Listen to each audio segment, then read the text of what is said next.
ఈ సమయంలో యెషయా ప్రవక్త ద్వారా తెలియచేయబడుతున్నటువంటి కొన్ని మాటలను మనం ఇక్కడ గ్రహిస్తూ ఉన్నాం. ఈ గ్రంథం యెషయా గ్రంథం 49వ అధ్యాయం మనం చూస్తున్నప్పుడు ఈ అధ్యాయం ప్రారంభంలో అంటాడు కదా, ద్వీపములారా నా మాట వినుడి అని సంబోధిస్తున్నాడు. ద్వీపములారా నా మాట వినుడి, ఇది ఇక్కడ ఉన్నటువంటి సంబోధన. ద్వీపము అంటే ఏమిటి? ద్వీపము అంటే ఏమిటి? ద్వీపము అంటే చుట్టూ నీరుండి మధ్య భూప్రదేశం ఉన్నదాన్ని ద్వీపము అంటారు. మన ప్రపంచాన్ని కనుక మనం చూస్తే 3 వంతులు నీరుంది, 1 వంతే భూమి ఉంది. 3 వంతులు నీరుంది, 1 వంతే భూమి ఉంది. అంతగా భూమి చాలా తక్కువ, నీటి ప్రదేశమే ఎక్కువ. కాబట్టి ఆయా చోట్ల జీవిస్తున్నారు ప్రజలు. ఒక దేశానికి మధ్య సముద్రం ఉన్నది. సముద్రయానం చేస్తూ ప్రజలు ప్రయాణం చేయాలి. అలా ఉన్న భూప్రదేశం, ఈ భూమి మీద ఉన్న నరుడే సమస్తాన్ని ఎదుర్కొన్నాడు. అదే కదా దేవుడు సెలవిచ్చింది. ఆదికాండం 1వ అధ్యాయం 26-27 వచనాల్లో చూస్తే దేవుడు మనిషిని చేసిన తర్వాత అంటున్నాడు కదా, దీన్నంతటిని మీరు ఏలండి, సముద్ర మత్స్యములు మీకు ఆహారములు అన్నాడు. సముద్రంలో ఇవన్నీ కూడా మీకు ఆహారంగా ఉంటాయి అని దేవుడు సెలవిచ్చాడు. మరి ఇలా సాగుతున్న మానవాడి జీవితం అనేక పర్యాలు అపరాధమయమైంది, అవరోధమయమైంది, ఆటంకాలలో చిక్కుబడిపోయింది, అనేక రకాలైన సమస్యల్లో సతమతం అవుతున్న జీవితం అయ్యింది. ఇటువంటి పరిస్థితుల్లో ఉన్న ఈ మనుష్యులతో దేవుడు మాట్లాడుతున్నాడు. ఏమని 13వ వచనం చూస్తున్నాం. శ్రమ నొందిన తన జనుల యందు జాలిపడి యెహోవా తన జనులను ఓదార్చి ఉన్నాడు అన్నాడు. శ్రమ నొందిన తన జనుల యందు జాలిపడి యెహోవా తన జనులను ఓదార్చి ఉన్నాడు. ఇంకా ఏమన్నాడంటే ఈ 15వ వచనములో, స్త్రీ తన గర్భమున పుట్టిన బిడ్డను కరుణింపకుండా తన చంటి బిడ్డను మరుచునా, నేను నిన్ను మరువను అన్నాడు. దేవుడు మర్చిపోని దేవుడు, మరువని తన కృపా సన్నిధిని కుమ్మరిస్తున్నాడు. ఇప్పుడు నీవు నేను ఏమై ఉండాలని కోరుతున్నాడు అంటే 18వ వచనం, కన్నులెత్తి నలుదిశలు చూడుము, వీరందరూ కూడుకొనుచు నీ యొద్దకు వచ్చుచున్నారు. నీవు వీరినందరినీ ఆభరణముగా ధరించుకొందువు, పెండ్లి కుమార్తె వడ్డాణమును ధరించుకున్నట్లు నీవు వారిని అలంకారముగా ధరించుకొందువు అన్నాడు. క్రీస్తునందు ప్రియులారా, నీవు అంటే నీవు అనేటువంటిది ఏకవచన సంబోధన కదా, ఒకరిని గురించి. నీవు అంటే దేశాన్ని గురించి మాట్లాడుతున్నప్పుడు అది దేశం, ఆ దేశంలో ఉన్న ప్రజలందరూ, అది కూడా ఏమైంది అక్కడ దేశము ఏకవచనం. అలాగే సర్వమానవాడిని దేవుడు సంబోధిస్తున్నాడు, అప్పుడు కూడా నీవనే సంబోధిస్తున్నాడు. అలాగే ఇక్కడ నీవు అంటే సంఘం. ఎందుకంటే దేవుడు సంఘంతో మాట్లాడుతున్నాడు, తన జనాంగంతో మాట్లాడుతున్నాడు, సహవాసంతో మాట్లాడుతున్నాడు. ఈ సంఘం, సహవాసం, జనాంగం దేవుడు మాట్లాడుతూ అంటున్నాడు ఏమని? జాలిపడి ఓదార్చి ఉన్నాను అంటున్నాడు. దేవుడు మనల్ని ఏం చేశాడట? మన మీద జాలిపడి మనల్ని ఓదార్చి ఉన్నాడు. అవును, మరి ఓదార్పు అనేటువంటి మాటను మనం చూస్తే ఒకరిని ఒకరు ఓదార్చుకోవటం ఉంటుంది. విసిగిన మన బిడ్డలు అంటారు, కాదు కదా ఈసారి ఆగు, తర్వాత కొంటాలే, తర్వాత చేస్తానంటే ఆడు ఓదార్పు నందడు. సర్లే ఎప్పుడెక్కడ చెప్పారు. లేక మరి బిడ్డలకు ఓదార్చలేని పరిస్థితి, లేక తల్లులు బిడ్డలను ఓదార్చలేరు, భార్య భర్త వల్ల ఓదార్పు నందదు. ఒక్కొక్కసారి భార్య భర్తను ఓదార్చలేదు.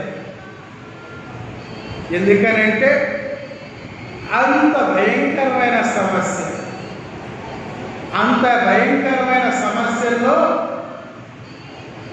ఈ ఓదార్పు ఏం పర్వాలేదులే అని చెప్పే మాట ఏ సహాయాన్ని ఇవ్వడం లేదు. కానీ మానవాళిని ఆవరించిన దురవస్థ నుండి ఓదార్చగలిగిన దేవుడు ఓదార్చి ఉన్నాడు, ఓదార్పు పొంది ఉన్నాం, ఓదార్పు పొంది ఉన్నాం. అయితే కొన్నిసార్లు సమస్యలు ఏర్పడి లేక మన సమస్య పరిష్కరించబడకపోగా మనం అనుకుంటాం దేవుడు మమ్మల్ని ఓదార్చలేదు. కానీ దానికి కూడా ప్రకటన గ్రంథకర్త చెప్పాడు 7వ అధ్యాయము ఏమని చెప్పాడు? ఇక్కడ ఓదార్పు పొందిన వారు దేవుని రాజ్యంలో ఉన్నారు, వారు తెల్లని వస్త్రాలు ధరించుకొని ఉన్నారు, స్తోత్రమని ఎలుగెత్తి చెప్తూ ఉన్నారు. వీరందరూ ఎవరు అని యోహాన్ని ప్రభువారు అడిగారు. అయ్యా నీకే తెలియనంటే వీరు మహాశ్రమంలో నుండి వచ్చిన వారు గొర్రెపిల్ల రక్తంలో తమ వస్త్రము ఉదుగుకొని తెలియజేసుకొని ఉన్నారు కదా. అక్కడ శ్రేష్టమైన ఓదార్పు ఎలా ఉందో చూడండి. ఆయన వారి కన్నుల నుండి ప్రతి బాష్ప బిందువును తుడిచివేయును, తానే తన గుడారమును వారి మీద కప్పును అన్నాడు. మరి శ్రేష్టమైన ఓదార్పు ఇక్కడ ఆదరణ పొంది ఓదార్చబడిన పరిస్థితులు దేవుని రాజ్యంలో పొందే మరి శ్రేష్టమైన ఓదార్పు. దీని అంతటిలోనూ ఆ సస్టైనింగ్ పర్సన్ ఆఫ్ క్రైస్ట్, మనల్ని ఆదరించే ప్రభువారు నిరంతరం నిలిచి ఉన్నారు కదా. ఈ లోకమును ఆదరించుచున్నారు, నిత్యత్వంలో పరిశ్రేష్టమైన ఆదరణ కలుగజేస్తున్నారు. అది మానవాళికి దేవుడు అనుగ్రహించే గొప్ప ధన్యకరమైన జీవితం. అయితే రెండవది మానవాళి యొక్క ప్రశ్న, దేవుడు మమ్మల్ని మర్చిపోయాడు. దేవుడు మమ్మల్ని మర్చిపోయాడు. మన ఈ మాట నిందారోపణగా అంటాం ఇతరులను.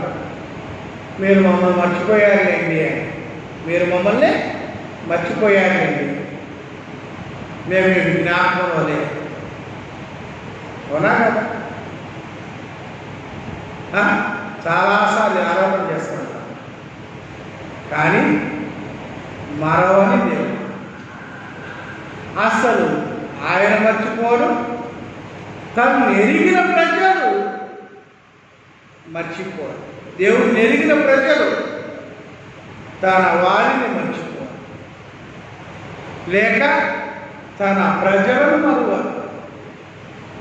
137వ కీర్తనలో అంటున్నాడు కదా, యెరూషలేము చెరపట్టబడిపోయింది, యెరూషలేము నివాసం చెరపట్టబడిపోయారు, బబులోను చెరలో ఉన్నారు. ఇశ్రాయేలు కన్య, సియోను కన్య బబులోను నది ప్రవాహముల యొక్క కూర్చుని ఏడుస్తూ ఉన్నారు. ఎందుకంటే శ్రమను బట్టి, కష్టాలను బట్టి. అలాగే అక్కడ మాట్లాడుతున్న మాట, యెరూషలేమా మేము నిన్ను మరచిన ఎడల, అనగా యెరూషలేమును వీళ్ళు మర్చిపోతే కుడి చేయి తన నేర్పును మర్చిపోయినట్టు అంటున్నారు. అలాగే తన నాలిక అంగిటిని అంటుకొని పోవునుగాక అని కూడా అంటుంది. కాబట్టి ఈ మరువని అనుబంధం దైవ మానవ సంబంధం. మరువని అనుబంధం దైవ మానవ సంబంధం. దేవుడు మనల్ని మర్చిపోడు అని నిశ్చయత, అలాగే మనము దేవుని మర్చిపోకూడదు అనేటువంటిది స్థిరమైన విశ్వాసం. అది అక్కడ ఉన్నటువంటిది. అందుకనే యెరూషలేము ఎప్పటికైనా బాగుపడుతుంది, ఆదరించబడుతుంది, దేవుడు సహాయం చేస్తాడు. అలాగే తన ప్రజలైన వారిని దేవుడు మర్చిపోడు, ఆయన తప్పనిసరిగా సహాయం చేస్తాడు. కాబట్టి ఆయన మనుషులందరినీ మర్చిపోనంతగా ఏమి చేశాడంటే, నేను నిన్నెన్నడూ మర్చిపోనని తన ప్రేమను వ్యక్తీకరిస్తూ ఒక ఆమె తన చేతి మీద తన భర్త పేరు రాయించుకున్నాడు. దేంతో? పచ్చబొట్టు కదా. ఆ మర్చిపోకుండా ఉండడం కోసం. ఎందుకు మర్చిపోవాలి? అది మర్చిపోయే పరిస్థితి. దేవుడు అంటున్నాడు, నేను నిన్ను మర్చిపోకుండా ఉండడం కోసం నా అరచేతుల్లో చెప్పి ఉన్నాను. ఇర్మియా ప్రవక్త కూడా ఇదే మాట చెప్పాడు. దేవుడు మనల్ని తన అరచేతుల్లో చెప్పుకొని ఉన్నాడు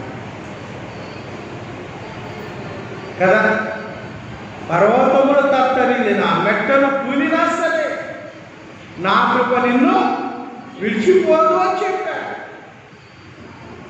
అతి కృపగల దేవుడు నిరంతరము నిన్ను జ్ఞాపకం చేసుకుంటూ తన కృపను కుమరిస్తూ ఎలాగ రక్షించాడో ఒకసారి జ్ఞాపకం చేస్తుంది.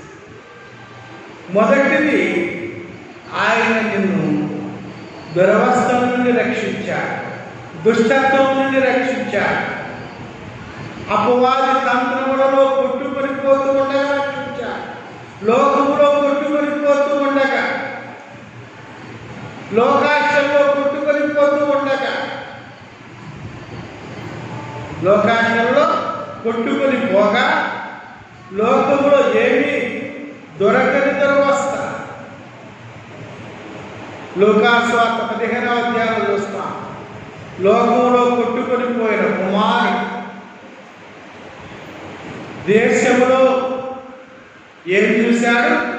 కరువు చూశాడు. దేశంలో కరువు వచ్చింది. ఆహారం కొరకు పందుల పొట్టు తినటానికి ప్రయాసపడ్డాడు. ఏమీ దొరకలేదు. అప్పుడు అతనికి ఏమొచ్చిందట? బుద్ధి వచ్చింది. బుద్ధి వచ్చింది. నా తండ్రి ఎంట అనేక మంది కూలి వాళ్ళకు అన్నము సమృద్ధిగా ఉన్నది. క్రీస్తునందు ప్రియులారా, దేవుని యొక్క సన్నిధిలో సమృద్ధి ఉన్నది. ఆయన మానవాడిని లేక తను ఆశ్రయించిన వారిని, తన యొద్దకు వచ్చిన వారిని సమృద్ధి అయిన ఆహార పదార్థములతో తృప్తిపరుస్తున్నాడు. 5 రొట్టెలు 2 చిన్న చేపలే 5,000 మందికి సమృద్ధిగా పంచిపెట్టగా వారు తృప్తిగా తిన్నారు. మళ్ళా 12 గంటలు ఎత్తబడ్డాయి. అట్టి సమృద్ధి అయిన ఆహారం అనగా నీవు మరి ఎన్నడూ ఆకలి కొనుక్కున్నటువంటి శ్రేష్టమైన జీవాహారముతో నిన్ను నింపుతున్నాడు. ఆయన వాక్యమే నీకు జీవాహారమై ఉన్నది. ధ్యానించినప్పుడు ప్రభు మెదడు దొరికిన ఆనందం ఉన్నది. కానీ దాన్ని ఏం చేస్తామంటే పక్కన పెట్టేస్తాం. చాలాసార్లు ఇంటి పదార్థాలు ఇష్టముండవట మనుషులకి. రోడ్డు మీద పదార్థాలు ఏంటి రోడ్డు మీద ఏం చేస్తున్నారు? నూడిల్స్, ఇంకా ఏమిటంట కారం కారంగా, మంటగా,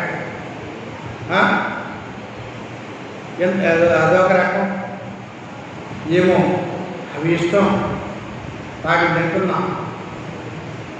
మంచిదే కావచ్చేమో, తినొచ్చేమో. కానీ నీ ఇంట నీకు ఏముంది? సమృద్ధి అయిన ఆహారం. నీ కుటుంబంలో నీకు ఆహారం ఉన్నది. నీ కుటుంబంలో నీకు దేవుడు ఆహారం ఇచ్చాడు. నువ్వు అడిగావు దేవుణ్ణి. అనుదినం అడుగుతున్నది ఏమిటి అంటే, నా అనుదిన ఆహారం నాకు దయచేయమని నీవు అడగగా ఆయన నీ ఇంట ఆహారాన్ని ఇచ్చాడు.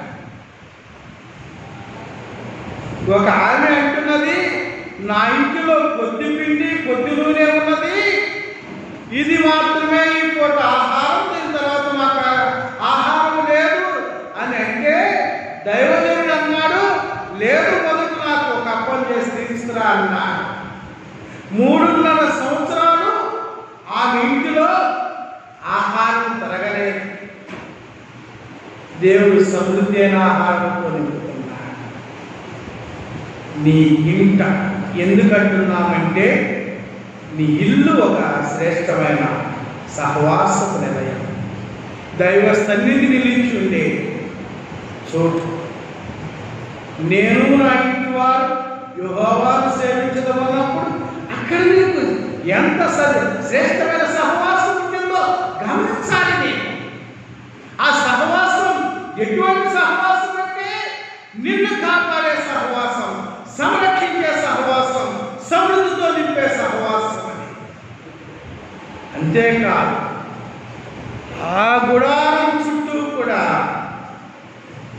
ఏముండదు, తెగులుండదు. 91వ కీర్తనలో చెప్పాడు, ఏ తెగులులో. ఎంత శ్రేష్టమైన కాపుదలు ఇస్తున్న దేవుడు మర్చిపోయాడు. ఇంకా మరువని నిన్ను నీ అపరాధములన్నింటినీ కూడా 38వ అధ్యాయం యెషయా గ్రంథం అంటాడు, హిజ్కియా రాసంట, ఏం చేశాడంట దేవుడు, నా పాపములని నీవు వీపు వెనుక తట్టు పారవేసి ఉన్నావు అన్నాడు. అనగా మరలా ఎన్నడూ నీ దోషం గుర్తు రాకుండా చేస్తున్నాడు. అపరాధాలన్నింటినీ పారవేశాడు. మరువని దేవుడు నిన్ను ఎంతగా మార్చివేస్తున్నాడో చూడాలి. అర్థమైందా? అంతగా మార్చివేస్తున్న దేవుడు. ఆయన యుద్ధపోచ్చు వారిని అంతగా మార్చి ఆ మనిషినికి ఆశ్రయపడుతున్న దేవుడు. క్రీస్తునందు ప్రియులారా, దేవుడు మర్చిపోయాడనే సంశయంలో ఉంటున్నదేమో దేవుడికి దూరంగా ఉన్నా. యెహోవా మమ్ములను మర్చిపోలేదు అని కీర్తనాకారుడు అంటున్నాడు. దైవ సన్నిధికి సమీపంగా ఉంటుంది మనిషి. క్రీస్తునందు ప్రియులారా, ఒక త్రాసులో నిన్ను నీవే చూసుకోవాలి కానీ మాస్గా చూసుకుంటే కుదరదు. అనేక మంది ఉంటే నేను ఉంటాను అనుకోమా కదా. 10 మంది ఉంటే 10 మందిలో నన్ను కూడా లెక్కే అంటారు. 10 మందిలో నువ్వు ఉన్నావో లేదు. అనేకమైన జనాంగములు ఉన్నాయి అక్కడ, రక్షించబడిన జనాంగం అని. ఆ జనాంగములలో నేనున్నానో లేదో సరిచూసుకోవాలంటే పాపములన్నీ వీపు వెనుకతట్టు పారవేయబడిన పరిస్థితి. అలాగే దైవ సన్నిధిలో ఒప్పుకోలు కలిగిన స్థితి. అలాగే కడుగబడి రక్తములో కడుగబడి శ్రమలలో నుండి, లోకపు శ్రమలను భరించి జయించి వచ్చిన స్థితిలో ఉంటేనే నీవు అక్కడ ఉన్నావు. నువ్వు మరవబడిన వ్యక్తివి. దేవుడు నిన్ను మర్చిపోలేదని నిశ్చయంగా చెప్పగలిగిన స్థితి. కాబట్టి ప్రియులారా, మర్చిపోలేదు దేవుడు. మరువని దేవుడు వైపు నీవు దేవాలయములను మర్చిపోకుండా నీ సన్నిధిలో భద్రపరచమని వేడుకుంటున్నా. వేడుకోలు నీలో ఉన్నాయి. అది ఒక శ్రేష్టమైన స్థితి. ఎందుకంటే దేవుడు మనల్ని మర్చిపోలేదు. నిరంతరము జ్ఞాపకం చేసుకుంటూ సంరక్షించుచున్నాడు, ఓదార్చుచున్నాడు. అలాగే మరువని తన కృపలో నిన్ను కాపాడుతూ ఉన్నాడు. ఇప్పుడు నీవెలా ఉండాలి అంటే, వీరందరూ కూడుకొనుచు నీ యొద్దకు వచ్చుచున్నారు. నీవు వీరందరినీ ఆభరణముగా ధరించుకొందువు అన్నాడు. నీవు వీరందరినీ ఆభరణముగా ధరించుకుందు. ఆభరణముగా ధరించుకుంటుంది. ఏమిటి ఆభరణం? సంఘం. వధు సంఘం యొక్క ఆభరణాలు అనేక. అలంకరించబడిన ఆభరణాలు మనం. సంఘములో అలంకరించబడిన ఆభరణాలుగా మనం ఉండాలి. ఏ విధమైన ఆభరణంగా నేను ఉంటున్నావు కదా. ఇక్కడ పెండ్లి కుమార్తె వడ్డాణము ధరించుకున్నట్లు అన్నాడు. వడ్డాణం ధరించుకున్నట్లు కదా. దట్టి అన్నాడు. సత్యం అనేటువంటి దట్టి. నీవు ఏ దట్టిగా ఉండాలంటే సత్యమును ధరించుకున్న వ్యక్తిగా ఉండి సత్యమును దట్టిగా కనబడాలి. అవునా కాదా? స్త్రీ ఆభరణాల నిమిత్తం ముగ్గు పుడక, కంఠహారం, చేతి కడియం, కాలు పట్ట, ఇంకా ఏళ్ళు దొరికేది. కాలం ఏళ్ళు ఏం దొరుకుతారు? మేనమామ దొరుకుతారు. ఇన్ని ఆభరణాలు ఎటువంటి శ్రేష్టమైన ఆభరణంగా నిన్ను నీవు దేవుని యొక్క సన్నిధిలో సిద్ధపరచుకుంటున్నా. సంఘానికి శ్రేష్టమైన ఆభరణం నీవై ఉండాలి. సహవాసంలో శ్రేష్టమైన ఆభరణంగా నీవు ఉండాలి. అందుకనే దేవుడు ఎదుగజేస్తున్నాడు. చూడండి, జకర్యా గ్రంథం 1వ అధ్యాయం, జకర్యా గ్రంథం 1వ అధ్యాయం 17వ వచనాన్ని ఒకసారి చూడండి.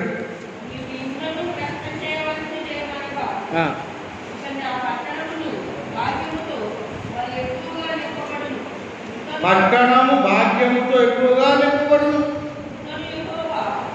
సియోను ఓదార్చును, యెరూషలేమును ఇంకనూ ఆయన కోరుకుంటున్నాడు. యెరూషలేమును ఇంకనూ కోరుకుంటున్నాడు. ఎందుకు కోరుకుంటున్నాడంటే యెరూషలేము ఇంకా అలంకరించబడాలి. ఇంకనూ శ్రేష్టమైన ఆభరణాలతో అలంకరించబడిన యెరూషలేము సంఘం. క్రీస్తునందు ప్రియులారా, మీరు ధరించుకోవలసిన ఆభరణం ఏమై ఉన్నది? అపోస్తలుడైన పేతురు చెప్తున్నాడు. చూడండి, పేతురు రాసిన పత్రికలోనికి ఒకసారి వెళదాం. ఆయన ఏమి ధరించుకోవాలో చెప్తున్నారు. చూడండి,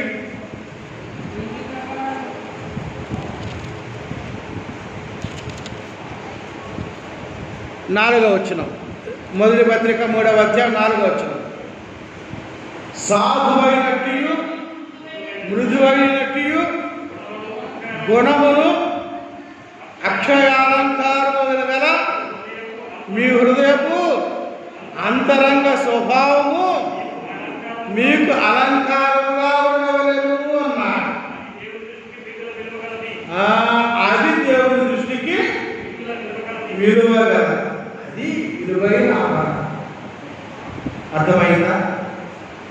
నీవు ఎలా ఉండాలట? మృదు స్వభావం. నిజమే, అనేక మంది దూరం అవడానికి కారణం ఏంటంటే మనలో మృదుత్వం అయిపోయింది. మృదు స్వభావులుగా ఉండాలి.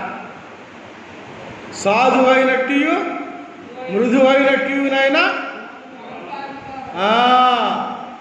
గుణము హృదయాలంకారముగా ఉండాలి.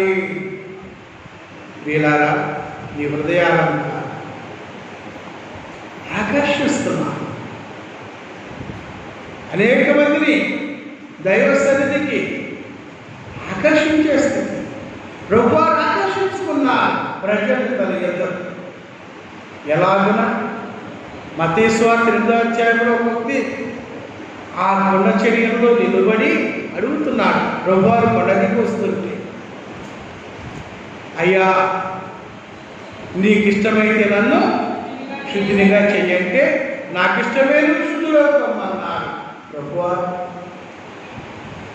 అమ్మా, ఎవరు నిన్ను శిక్షింపలేదా? క్రీస్తునందు ప్రియులారా, అమ్మా అనేటువంటి మాట ఎంత మృదువుగా ఆమెకు వినబడింది. ఆ మాట వినబడగానే ఆమె ఒక్కసారి తల పైకెత్తి చూచి కదా, చుట్టూ చూస్తే ఎవరు లేరు, ఒక గాయం తగలేదు.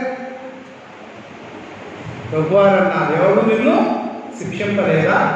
నేను నిన్ను శిక్షింపను, ఇకను పాపము చేయము అన్నారు. కాబట్టి దేవుడు మృదువుగా మాట్లాడుతూ ఆకర్షించుకున్నాడు. అందుకని 85వ కీర్తన అన్నాడు కదా, నీ పెదవుల మీద దయారసము పూయబడి ఉన్నది. నీ పెదవుల మీద దయారసము పూయబడి ఉన్నది.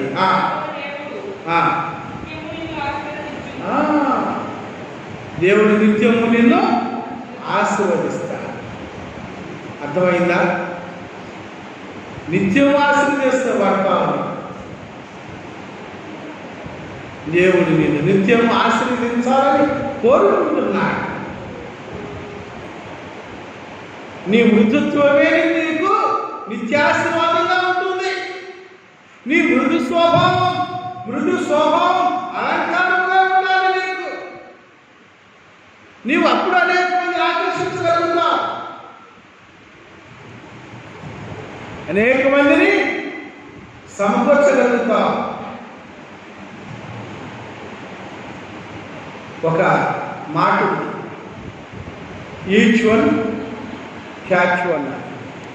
ఈచ్ వన్ ఏంటంట? క్యాచ్ వన్ అంటే ప్రతి వారు మరొకరిని పట్టుకోవాలి. ఈచ్ వన్ క్యారీ వన్, ప్రతి వారు మరొకరిని తీసుకురావాలి. ఎక్కడికి? మందిరానికి. చాలామంది ప్రయాణాలు చేస్తుంటారే, మార్కెట్కి, షాపింగ్కి, ఎక్కడెక్కడికో.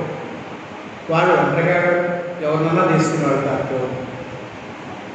ఇంకా అసలు తెలియగారు వాళ్ళైతే పక్కన మనకు అవసరం లేదులే, ఒంటరిగా మన మీద రాగాలనుకుంటారు. మంచిదే కావచ్చు, కానీ మందిరానికి మరొకరిని నీవు తీసుకొచ్చే వ్యక్తి కావాలి. నీవు తీసుకుని వస్తే వాడు దేవుని చేత రక్షించబడి, దేవుని మాట వినుడి చేత వారికి విశ్వాసం కలుగుతుంది. వారి విశ్వాసంలో నీకు పాల్గొంటుంది. వారు రక్షించబడినప్పుడు నీవు కొంత కారణమై దాని ఫలాన్ని నీవు అనుభవిస్తావు. కాబట్టి ఇలాగా నువ్వు చేసే అతి శ్రేష్టమైన కార్యమే నీకు అలంకారం. నేను రక్షించబడ్డాను అని నీవు అనుకుంటూ మరి నీ రక్షణ ఎవరికి ఉపయోగకరంగా లేకపోతే ఏమి ప్రయోజనం? ఓదార్పునందున నీవు ఇతరులను ఓదార్చలేని స్థితిలో ఉంటే ఏమి ప్రయోజనం? దేవుడు మర్చిపోలేదు, నాకు సహాయం చేశాడు, నీవు సహాయం చేస్తాడని చెప్పలేకపోతే ఏమి ప్రయోజనం? క్రీస్తునందు ప్రియులారా, చాలా పాండమిక్ డేస్ నుండి బయటపడిన మనం,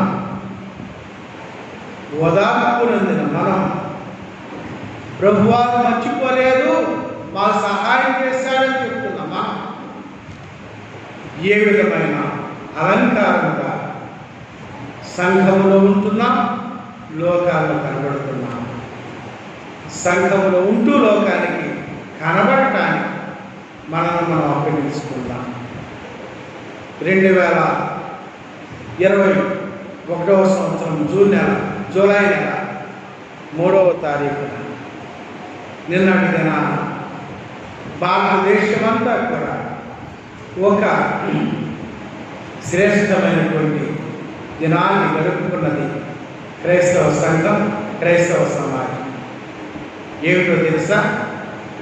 భారతదేశపు క్రైస్తవ దినోత్సవం జరుపుకున్నది. తెలుసా? ఇండియన్ క్రిస్టియన్ డే అని జరుపుకుంటున్నారు. 2021వ సంవత్సరం జూలై నెల 3వ తారీఖు క్రీస్తునందు ప్రియులారా, 72వ సంవత్సరంలో జూలై నెల 3వ తారీఖు సెయింట్ థామస్, పరిశుద్ధుడైన థోమా భారతదేశంలో సువార్తను ప్రకటిస్తూ చనిపోయిన రోజు. ఆయన భారతదేశానికి వచ్చి అనేక ప్రాంతాల్లో తిరిగి తమిళనాడు, కేరళ రాష్ట్రాల్లో అనేక ప్రాంతాల్లో సువార్తను ప్రకటించారు. ఆ సౌవార్తిక దినోత్సవమే ఇండియన్ క్రిస్టియన్ డేగా జరిపించబడింది. పరిశుద్ధుడైన తోమ భారతదేశానికి రావడం, 12 మంది శిష్యుల్లో ఒకరైన తోమ భారతదేశానికి వచ్చాడు. భారతదేశంలో Saint Thomas cathedral basilica Tamil Nadu రాష్ట్రంలో ఉన్నది. అతి పెద్ద చర్చ్. ప్రపంచంలోనే ఈ అపోస్తలుల పేరు మీద కట్టబడిన చర్చెస్ మూడే: Saint Peter's, Saint Thomas, Saint Andrew's. ఈ మూడే. ఈ మూడిట్లో కూడా అతి శ్రేష్టమైనది, అతి పురాతనమైనది తోమా చర్చ్ కేథడ్రల్. అయితే భారతదేశ క్రైస్తవులు, భారతదేశంలో ఉన్న క్రైస్తవ సంఘం ఎంతవరకు ఆ శ్రేష్టతను సద్వినియోగపరుచుకుంది, ఎంతవరకు ఆ శ్రేష్టతను ఉపయోగించుకుంటున్నారు? క్రీస్తునందు ప్రియులారా, అయినా సరే ఆ తర్వాత మిషనరీలు వచ్చే మనకు సువార్త ప్రకటించే పరిస్థితిలో పోయాం. ఎందుకంటే మనం పొందిన దానిని మర్చిపోయాం. ఇది నాన్న కూడా జరుగుతున్నందరూ వస్తా క్రైస్తవ సంఘం మర్చిపోతున్నారు తన యొక్క శ్రేష్టత కదా. ద్వితీయోపదేశ కాండం చివరి అధ్యాయంలో మాట, ఇశ్రాయేలు నీ భాగ్యము ఎంత గొప్పది, నిన్ను పోలిన వాడెవడు అన్నాడు. ఏంటంట? నీ భాగ్యం ఎంత గొప్పది, యెహోవా రక్షించిన నిన్ను పోలిన వాడు. కాబట్టి రక్షించబడిన నీవు రక్షణ నిశ్చయితలు లేవా? రక్షించబడిన నీవు రక్షణ సాక్ష్యం ఇవ్వడం లేదా? రక్షించబడిన నీవు దేవుడు రక్షిస్తున్నాడు, రక్షించాడు అనే నిశ్చయితలో ముందుకు సాగడం లేదే.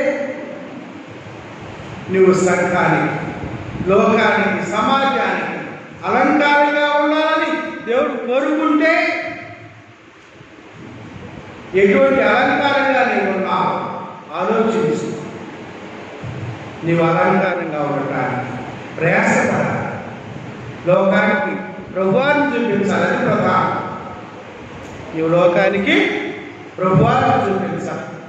ఆయన రక్షకుడు నన్ను రక్షించి ఉన్నాడు. నశించిపోయిన వారిని రక్షించడానికి ఆయన ఈ లోకానికి వచ్చాడు.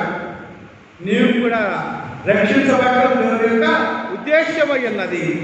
కాబట్టి రక్షణలోనికి రాని అనేక మందిని ఆహ్వానించడానికి, అనేక మందితో సమాధానం చేసి దైవ రక్షణలోకి నడిపించడానికి నీవు సంసిద్ధం కావాలి.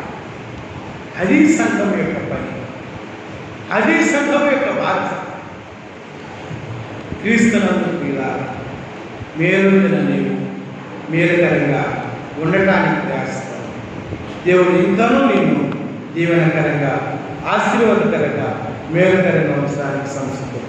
పరిశుద్ధాత్మ దేవుడు యొక్క కృపనిచ్చి నడిపించగా ఆమె ప్రార్థిస్తాను.